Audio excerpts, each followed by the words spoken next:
नमस्कार, मी प्रीती स्वागत करते तुमचं रुचकर कट्ट्यावर। आज आपण पाहणार आहोत कोकणातील पारंपरिक पदार्थ, तो म्हणजे दडपे पोहे। तर चला मग जाऊयात किचनमध्ये। दडपे पोह्यांसाठी आपण घेतलेले आहेत इथे पातळ पोहे। हे पोहे तुम्ही तुमच्या आवडीप्रमाणे घेऊ शकता, पातळ किंवा जाड।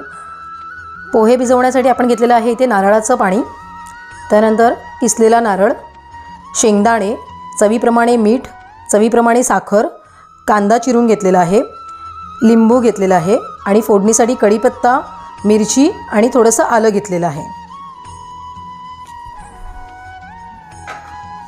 सुरुवातीला आपण हे नारळाचं पाणी जे घेतलेलं त्याने आपण थोडेसे पोहे भिजवून घेऊयात।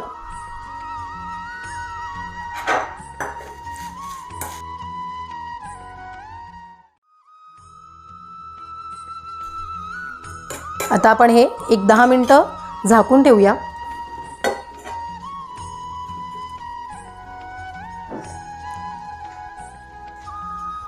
आता आपण सुरुवातीला एका वेगळ्या भांड्यामध्ये कांदा घेऊया।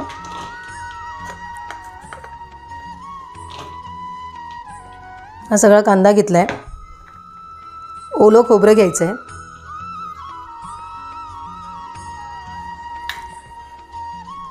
कोथिंबीर,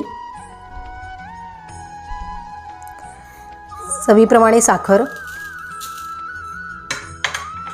आणि चवीप्रमाणे मीठ। आता आपण हे सगळं व्यवस्थित मिक्स करून घेऊया। असं कांद्याला व्यवस्थित असं हाताने मिक्स करायचं आहे।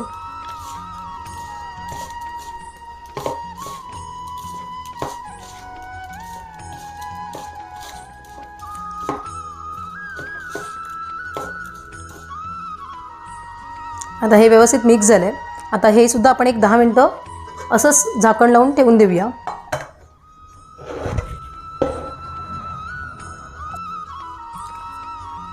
आता इथे आपण तेल गरम करून घेतलंय आणि आपण जे शेंगदाणे घेतलेले ते तळून घेणार आहोत। आणि शेंगदाणे चांगले कुरकुरीत होईपर्यंत तळायचे।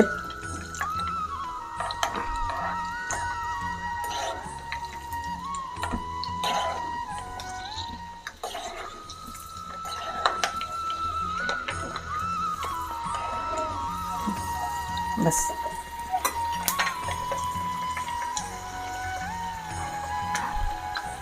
आणि आपले शेंगदाणे खूप जास्त करपवायचे नाही आहेत, नाही तर त्याच्यामध्ये लगेच पोह्यांमध्ये तो स्मेल येतो।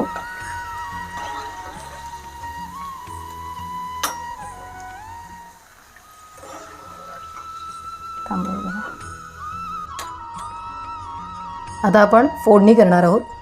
चिमूटभर हिंग,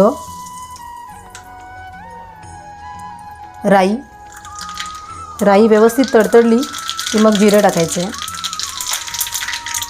आणि मिरची आणि कढीपत्ता, अद्रक,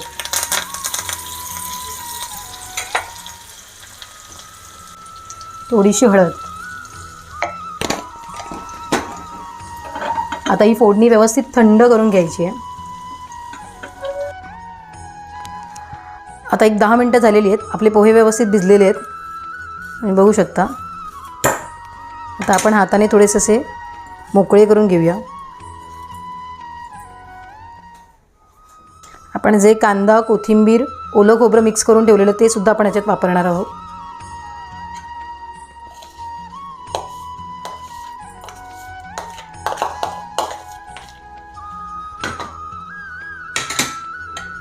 शेंगदाणे तळून घेतलेले आपण ते वापरणार आहोत।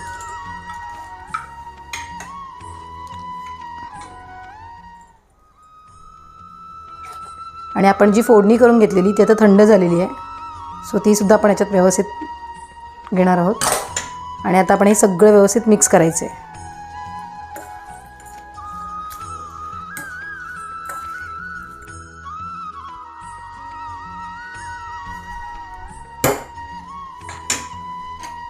तर शेवटी आपण याच्यात लिंबाचा रस घेणार आहोत आणि एकदा पुन्हा मिक्स करून घ्यायचं आहे।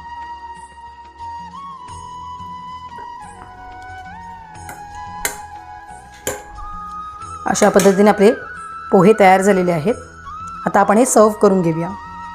अशा पद्धतीने आपलं तयार झाले आहेत कोकणातील पारंपरिक पदार्थ, तो म्हणजे दडपे पोहे। तर ही रेसिपी नक्की करून बघा आणि कशी झालेली मला कमेंट्समध्ये सांगा। आणि जर ही रेसिपी आवडली असेल तर व्हिडिओला लाईक करा, शेअर करा, कमेंट्स करा आणि बेल आयकॉनवर क्लिक करायला विसरू नका. अशाच नवीन नवीन रेसिपीजसाठी पाहत राहा रुचकर कट्टा.